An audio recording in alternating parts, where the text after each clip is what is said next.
एक बार की बात है। एक घने जंगल में एक शेर रहता था। वो जंगल का बादशाह था। एक दिन शेर ने पेट भरकर खाना खाया और एक बड़े पेड़ के नीचे आराम करने के लिए लेट गया। उसी वक्त एक छोटा सा चूहा वहां आ निकला।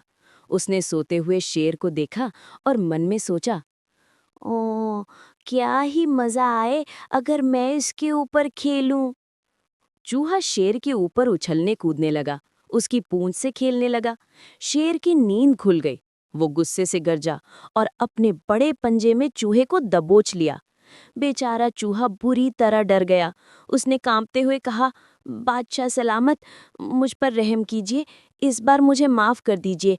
मैं आपका एहसान कभी नहीं भूलूंगा और शायद एक दिन मैं आपके किसी काम आ जाऊं। शेर चूहे की बात सुनकर मुस्कुराया और बोला, ठीक है, आज मैं तुम्हें छोड़ देता हूं, लेकिन याद रखना, अगर दोबारा मेरे पास आए तो मैं तुम्हें खा जाऊंगा।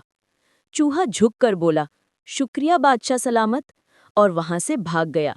कुछ दिनों बाद शेर जंगल में घूम रहा था।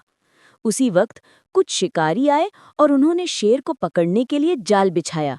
जैसे ही शेर वहां पहुंचा, शिकारियों ने रस्सियां खींचकर उसे फंसा लिया।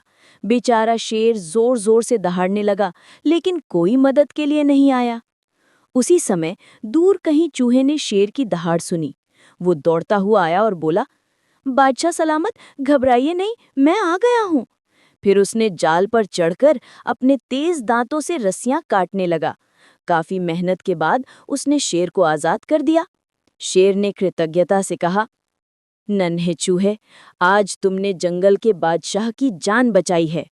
अब तुम मेरे दोस्त हो और इस जंगल के शहजादे भी। चूहा हंसकर बोला, शुक्रिया बादशाह सलामत, अब तो हम हमेशा साथ खेलेंगे। शेर मुस्कुराया और बोला, बिल्कुल, अब कभी डरना मत। तभी शिकारी पिंजरा लेकर लौटे, लेकिन शेर की जोरदार दहाड़ सुनकर डर के मारे भाग गए। उस दिन के बाद शेर और चूहा सबसे अच्छे दोस्त बन गए और जंगल में सबने सीखा कि कभी किसी को छोटा मत समझो, हर किसी में मदद करने की ताकत होती है।